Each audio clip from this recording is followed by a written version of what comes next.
It is starting to feel a little like the days after Brian Kohberger slipped into 1122 King Road and butchered 4 innocent kids 3 years ago. Because whoever murdered a popular dentist and his wife in Columbus, Ohio 10 days ago is a complete mystery and is still out there skulking around with very little being said by police.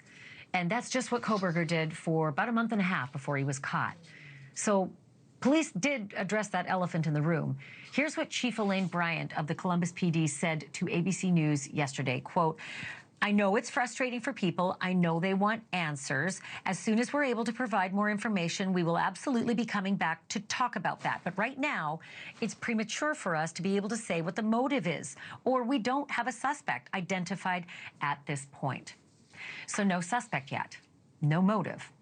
And that's exactly where we were at this point in the Kohberger investigation. But eventually they did get their man. So do police in Columbus, Ohio have a handle on this case? Well, today they certainly cleared up something else. They are now firmly backing up the Tepe family members' claim that an unidentified female who called 911 from inside that house 9 months ago was in fact not Monique Tepe. Hi, this is 911. We just got a hang-up call. Is everything okay? Yeah, I'm sorry. I'm okay. Are you sure? Yeah, I'm okay. Sorry. Okay, well, it sounds like you're crying. Do you need police, paramedics, or anything? No, I'm okay. I promise. I'm just emotional. I'm okay. I don't need nothing. Well, can I ask what had you call 911 in the first place? Like, were you having an argument with somebody? Me and my man got into it, but I'm okay, I promise. Did anything ever get physical? No. You guys were just arguing, nobody hit each other? Yes. Okay.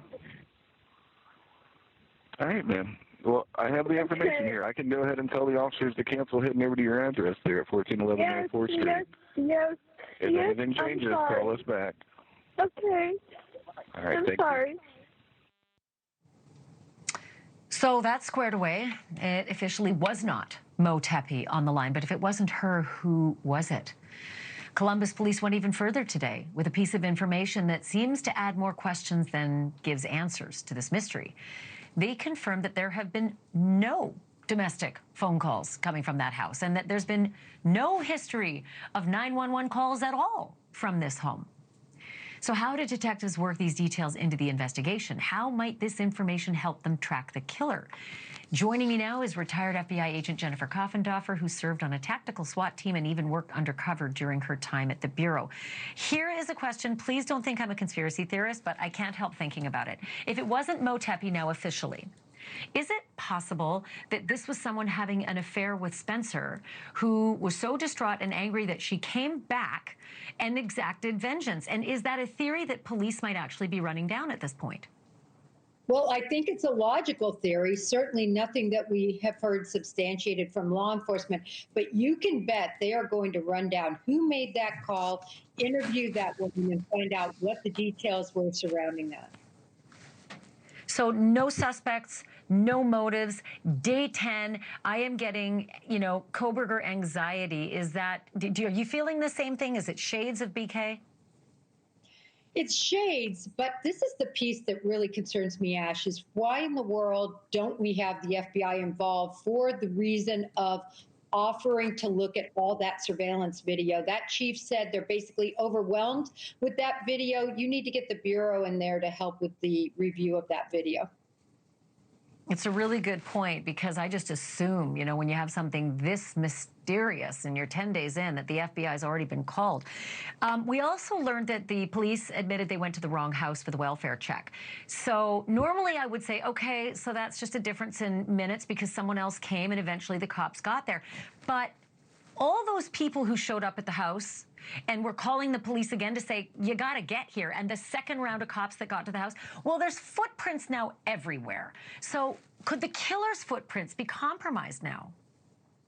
Absolutely, Ashleigh. That actually cost almost an hour between response times. And remember, there was a friend who actually entered that house called and reported on that second floor, you know, seeing the Tepe, at least Dr. Tepe there, very concerning. Whenever you go into a scene, you leave something, and whenever you depart, you take something. So it's a problem. Well, I'm still curious about that. I don't know that the friend got in the house. I'm trying to figure that out because his last line in the 911 call is, "I can't get any closer." And it just felt like he wasn't right there in the house or in the room where he would have seen Mo as well. So if he was outside the house, by the way, like, what is your thought on that? Because I've been going over it and over it. It's very, very hard to get a peek in that top window, but not impossible with that railing. No, I was right there with you, Ash. I was going, what in the world? There's no way they could see in there on the ground. But then about, I think it was yesterday, it finally broke the breaking terms that actually the friend made it inside the house. Wonder why he said, "I just can't get closer." Maybe he was just scared. Who knows? But Jennifer Coffindaffer, I knew you'd have answers. Thank you so much for this. We'll see you again. Thank you, Ashleigh. Thank you for watching. Subscribe below and download our NewsNation app right now on your phone, and you will get fact-based, unbiased news for all Americans.